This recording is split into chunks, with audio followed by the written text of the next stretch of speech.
Welcome to BCN minute to minute news updates. ఎవరు ఊహించిన విధంగా వైసీపీ భారీ మెజార్టీతో మరోసారి అధికారం చేపట్టనుందని కాకినాడ పార్లమెంట్ వైసీపీ అభ్యర్థి చలమలశెట్టి సునీల్ స్పష్టం చేశారు.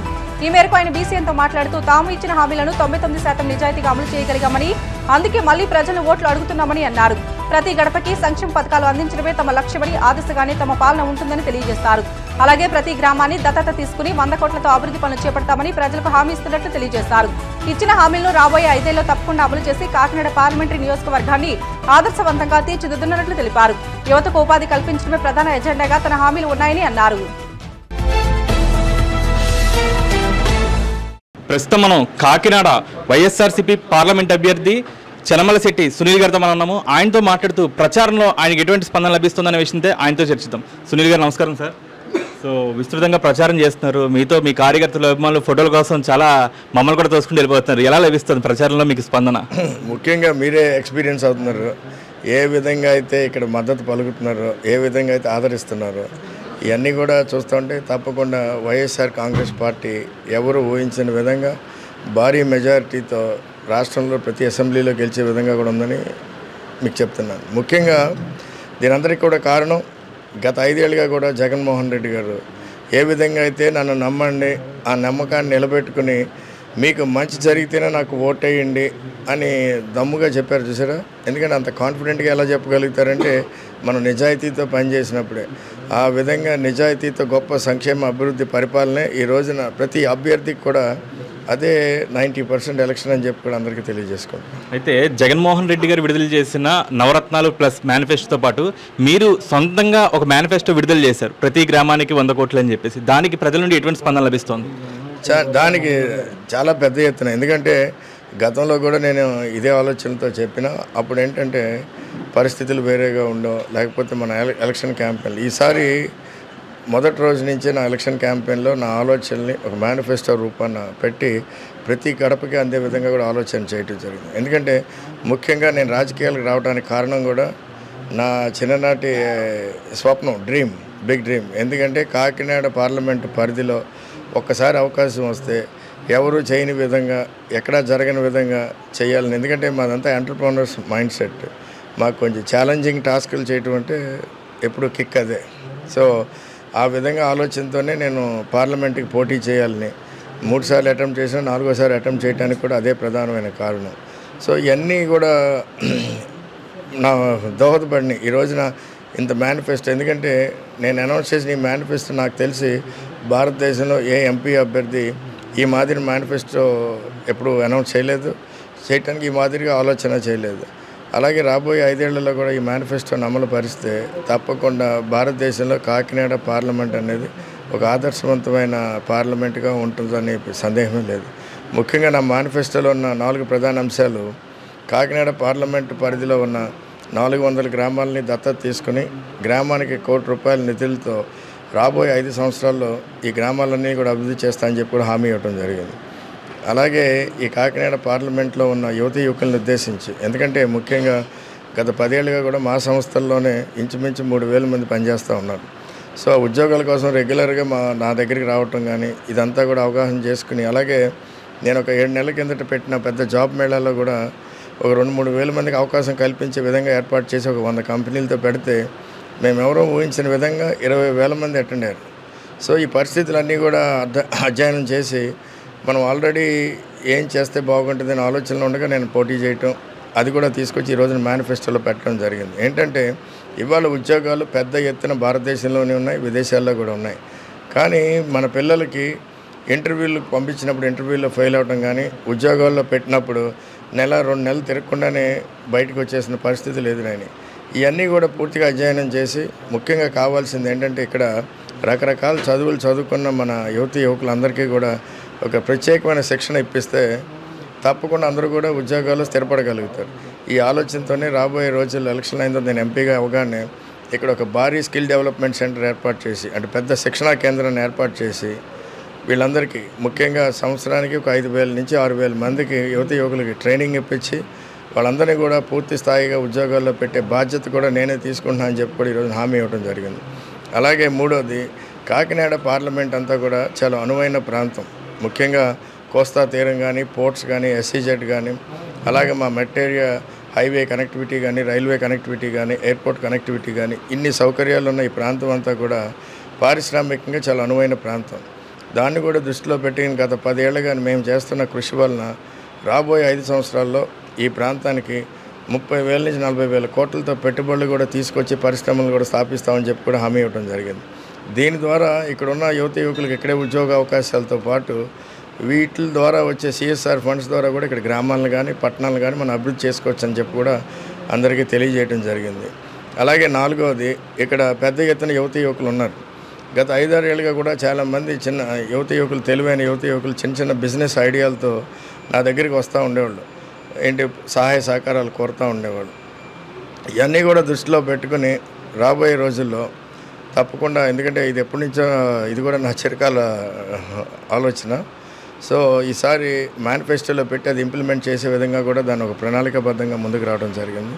రాబోయే రోజుల్లో కాకినాడ కేంద్రంగా ఒక ఇంక్యుబేషన్ సెంటర్ స్టార్టప్ ఫండ్ పెట్టి, అంటే ఒక 100 కోట్లతో నిధి ఏర్పాటు చేసి రాబోయే 5 సంవత్సరాల్లో ఇక్కడున్న తెలివైన యువకులు వాళ్ళ ఐడియాల్లో పూర్తి సహాయ సహకారాలు అందించి పెట్టుబడులు పెట్టి ఒక 100 చిన్న తరహా, పెద్ద మధ్య తరహా పరిశ్రమలు స్థాపించి వాళ్ళ ద్వారా కూడా ఉద్యోగ అవకాశాలు ఈ ప్రాంతం అభివృద్ధి చెందే విధంగా కూడా ఆలోచన చేయడం జరిగింది.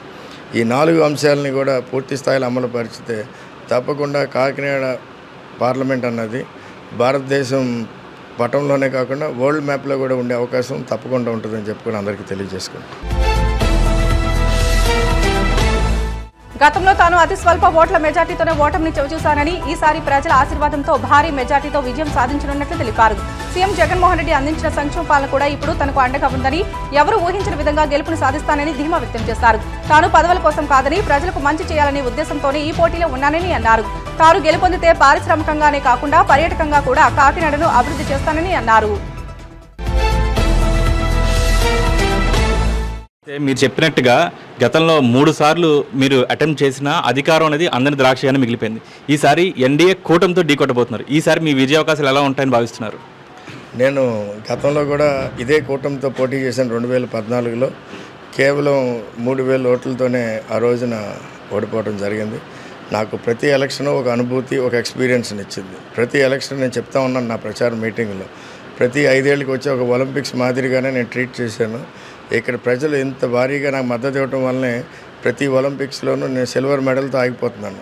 కానీ ఈసారి 4వసారి ఒలింపిక్స్లో ఇంకా మద్దతుతో పాటు జగన్మోహన్ రెడ్డి గారు చేసిన గొప్ప పరిపాలన కూడా కలిసింది. కాబట్టి తప్పకుండా ఎవరు ఊహించిన విధంగా భారీ మెజార్టీతో ఈసారి ఒలింపిక్స్లో గోల్డ్ మెడల్ సాధిస్తా అని చెప్పి కూడా పెద్ద నమ్మకంతో ఉన్నారు. చివరిగా పవన్ కళ్యాణ్ గారు కూడా పలుసార్లు మీ పేరు ప్రస్తావిస్తూ సునీల్ చాలా మంచివారు కానీ రాంగ్ పార్టీలో ఉన్నారు అని చెప్పేసి చెప్పడం జరిగింది. దాని మీద మీ కమెంట్ ఏముందండి? ఆయన నన్ను అలాగ మంచివారు అన్నారు కాబట్టి ఆయన కూడా సమర్థించాలి నా గెలుపుకి. చాలా బాగుంటుంది నాలో. ఎందుకంటే ఇవాళ రాజకీయాల్లో ఇది చాలా కమిట్మెంట్, చాలా అవగాహన పూరితమని. సో ఆయన చెప్పిన విధంగానే నేనేదో మంచిగా లేకపోతే అవకాశం వచ్చింది కదా, లేకపోతే నా పేరు పక్కన ఒక ఎంపీ ఎమ్మెల్యే హోదా కోసం ఎప్పుడూ చూడలేదు.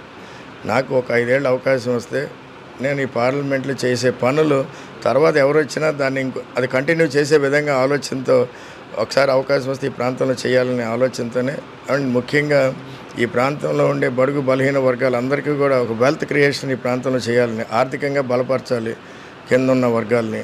అది చేయాలంటే ఇక్కడ పారిశ్రామికంగా ఈ ప్రాంతాన్ని అంతా అభివృద్ధి చేయాలి. పారిశ్రామికంగా అంటే ఓన్లీ ఇండస్ట్రీసే కాకుండా ఈ ప్రాంతం అంతా కూడా టూరిజంగా కూడా చాలా అనువైన ప్రాంతం. పర్యాటక రంగంలో కూడా పెద్ద ఎత్తున మార్పులు తేవచ్చు. ఈ ఆలోచనలన్నీ కూడా తప్పకుండా అమలుపరిచే విధంగానే ఉండే ఆలోచనలు కాబట్టి తప్పకుండా నేను చాలా కాన్ఫిడెంట్గా ఉన్నాను. ఈసారి ఇక్కడ నాకు వచ్చిన ఈ మద్దతుతో రేపు ఎంపీగా కాకినాడ పార్లమెంట్లో ఎవరు చేయని నా చిన్నప్పటి నుంచి ఉన్న నా డ్రీమ్ని కూడా ఇక్కడ ఎగ్జిక్యూట్ చేసి తప్పకుండా గొప్ప గొప్ప పనులు చేయొచ్చు అని చెప్పి కూడా అందరికీ తెలియజేసుకుంటాను. ఈసారి జరిగే ఎన్నికల ఒలింపిక్స్లో తాను గోల్డ్ మెడల్ సాధించడమని సునీల్ గారు ధీమా వ్యక్తం చేశారు. కెమెరామెన్ శ్రీనివాసరాజుతో మణికంఠ కుమార్, BCN న్యూస్. ప్రచారంలో ప్రతి ఒక్కరూ తమకు అండగా ఉంటున్నారని, ఎదురొచ్చి ఆత్మీయ స్వాగతం పలుకుతున్నారని కాకినాడ పార్లమెంట్ కూటమి జనసేన పార్టీ అభ్యర్థి తంగెల ఉదయ శ్రీనివాస్ పేర్కొన్నారు. ఈ మేరకు ఆయన బీసీఎన్తో మాట్లాడుతూ అన్ని సామాజిక వర్గాలను వైసీపీ ప్రభుత్వం తీవ్ర ఇబ్బందులకు గురి చేస్తుందని, ఈసారి ప్రజలు జగన్ కు తగిన గుణపాఠం చెబుతారని అన్నారు. కాకినాడ పార్లమెంట్ నియోజకవర్గంలో బీసీలకు సీట్లు కేటాయించకుండా అన్యాయం చేశారని అన్నారు. అలాగే గ్రామాలకు ఎంతో సేవలు అందించే సర్పంచుల అధికారాలను సైతం ఈ ప్రభుత్వం నిర్వీర్యం చేసిందని అన్నారు. మైనార్టీలకు సంక్షేమ పథకాలు అందకుండా చేసి తీరని మోసం చేశారని అన్నారు. రాష్ట్రంలో మౌలిక సదుపాయాలు కల్పించకుండా ప్రజలు మోసగించిన వైసీపీ ప్రభుత్వాన్ని సాగనంపేందుకు ప్రతి ఒక్కరూ సిద్ధంగా ఉన్నారని అన్నారు. తన పుట్టినరోజున జరిగే పోలింగ్ లో జనసేన పార్టీకి ఓటు వేసి గెలిపించాలని ఓటర్లను కోరారు. ప్రస్తుతం మనం కాకినాడ పార్లమెంట్ జనసేన అభ్యర్థి తంగెల ఉదయ్ శ్రీనివాస్ గారితో ఉన్నాం. ప్రజల్లో ఎటువంటి స్పందన లభిస్తుందనే విషయంతో ఆయనతో మాట్లాడుతున్నాం. శ్రీనివాస్ గారు నమస్కారం సార్. అందరికీ నమస్కారం. కాకినాడ పార్లమెంట్లో ప్రజలందరూ, అన్ని సామాజిక వర్గాల ప్రజలందరూ కూడా చాలా బాగా స్పందిస్తూ, బాగా అంటే కూడా వాళ్ళే ప్రచార కార్యకర్తల్లాగా, ప్రజలే ప్రచారంలో పాల్గొని, వాళ్ళే నేతల్లాగా లేకపోతే కార్యకర్తల్లాగా పాల్గొని మా ప్రచారాన్ని ముందుకు తీసుకెళ్తున్నారు. అన్ని సామాజిక వర్గాలు కూడా ఈ ప్రచారంలో చాలా ఇష్టంగా, ప్రేమగా పాల్గొంటున్నాయి. ఎందుకంటే వాళ్ళకి బీసీలు కానివ్వండి, లేకపోతే ఎస్సీ ఎస్టీ మైనార్టీలు కానివ్వండి, కాపులు కానివ్వండి, అన్ని సామాజిక వర్గాలకి, వాళ్ళ వైశ్యాస్ కానివ్వండి, లేకపోతే కమ్మాస్ కానివ్వండి, అన్ని సామాజిక వర్గాల్లో ఉన్న ఎవరైనా సరే వాళ్ళందరినీ చిత్రహింసలు పెట్టిన ప్రభుత్వం ఈ ప్రభుత్వం.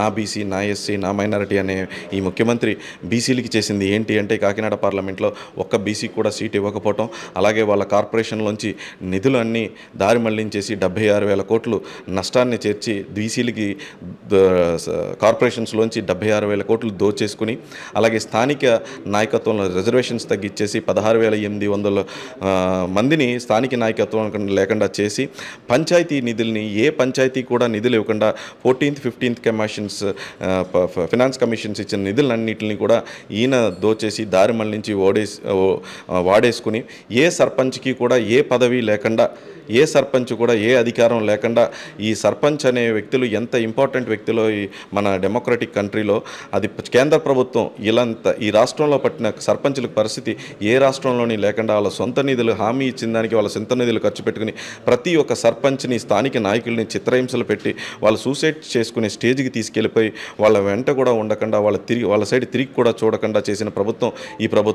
అందుకని సర్పంచెస్ దగ్గర నుంచి, స్థానిక నాయకత్వం దగ్గర నుంచి, మోసం చేసిన బీసీల దగ్గర నుంచి, అలాగే ఎస్సీ ఎస్టీ మైనారిటీ సప్లాన్స్ని తీసేసి 27 సప్లాన్స్ని తీసేసి 28,000 కోట్లు వాళ్ళ కార్పొరేషన్కి రావాల్సిన దారి మళ్లించేసి, రంజాన్ పథకం, దుల్హన్ పథకం, ఇలాంటి పథకం మైనారిటీస్కి ఎవరికి ఇవ్వకుండా ప్రతి ఒక్కటి కూడా దారి మళ్లించేసి 40,000 మందికి కానుకలు వాళ్ళు ఇస్తే 5,000 మందికి వీళ్ళు ఇచ్చి, ఉన్నత విద్య కూడా ఇవ్వకుండా, అన్ని సామాజిక వర్గాలని, కాపు కార్పొరేషన్కి 10,000 కోట్లు ఇస్తానని చెప్పి ₹1 కూడా ఇవ్వకుండా కాపు కార్పొరేషన్ దానికి కూడా కాపులను కూడా అన్యాయం చేసి, ఒక వర్గ శత్రువు కింద, కమ్మ సామాజిక వర్గాన్ని ఒక వర్గ శత్రువు కింద చేసి, అసలు ప్రతి ఒక్కళ్ళ మీద కేసులు, అక్రమ కేసులు, వ్యాపారం చేసుకోనివ్వకుండా కాంట్రాక్టులను రోడ్డు మీదకి తీసుకొచ్చేసిన పరిస్థితి, మహిళల బీమా డబ్బును కూడా, డ్వాక్రా మహిళల బీమా డబ్బును కూడా దారి మళ్లించేసిన పరిస్థితి, నిత్యావసర సరుకులు వస్తువులు అన్నీ పెరిగిపోయి ప్రజలందరూ అల్లాడిపోతున్నా సరే దానికి కంట్రోల్ చేయడానికి ఉండవలసిన 500 కోట్లని దారి మళ్లించేసి, రోడ్లు వేయకుండా, ఎలక్ట్రిసిటీ పెంచేసి, అన్ని విధాలుగా చిత్రహింసలు పెట్టిన ప్రజలు ఈరోజు ఆ ప్రభుత్వం మీద ఎంత అంటే కసిగా ఉన్నారు. వీళ్ళని ఓడించి, వీళ్ళని మళ్ళీ దుర్మార్గపాలని మళ్ళీ జీవితంలో ఎప్పుడు ఈ పార్టీ వంక చూడకూడదని చెప్పి, ఎప్పుడు సంక్షేమంని, అభివృద్ధిని 2 పట్టాల్లాగా తీసుకెళ్లే ఎన్డీఏ ప్రభుత్వం 100% రావాలని ప్రజలు కోరుకుంటూ, అలాగే కాకినాడ పార్లమెంటు కూడా మధ్యతరగతి కుటుంబం నుంచి వచ్చి వాళ్ళ ఇంట్లో ఒక తమ్ముడిలాగా, అన్నలాగా, బిడ్డలాగా ఉండే నన్ను ఎంతోమందికి ఉపాధి కల్పించి, ఎప్పుడు ప్రజల్లోనే తిరుగుతూ, ప్రజా సమస్యలపైన పోరాడుతూ, ప్రజా సంక్షేమం కోరుకుంటూ, ప్రజా సమస్యల్ని పరిష్కరిస్తారు అనే ఉద్దేశంతో నాకు కూడా ప్రజలందరూ వీళ్ళ ఎన్ని బ్యాడ్ ప్రొపగండాలు, బ్యాడ్ ప్రచారాలు చేసినా పట్టించుకోకుండా ప్రజలందరూ కూటమి సైడు, అలాగే కాకినాడ పార్లమెంట్ ఏకగ్రీవంగా తంగెల ఉదయ్ శ్రీనివాస్ టీ టైం ఉదయాన్నే నా మీద అందరూ చూపించే అభిమానం నిజంగా చాలా సంతోషంగా ఉంది. నా బ్యాలెట్ నెంబర్ 9 గాజు గ్లాస్ గుర్తుకి మీరందరూ కూడా కాకినాడ పార్లమెంట్లో కూటమి అభ్యర్థులందరినీ గెలిపిస్తారని కోరుకుంటూ, అలాగే బ్యాలెట్ నెంబర్ 9 గాజు గ్లాస్ గుర్తుపైన నాకు ఓటేసి May 13th నా పుట్టినరోజున మీరందరూ ఓటేసి ఆశీర్వదిస్తారని మనస్ఫూర్తిగా కోరుకుంటూ సెలవు తీసుకుంటున్నాను. ధన్యవాదాలు.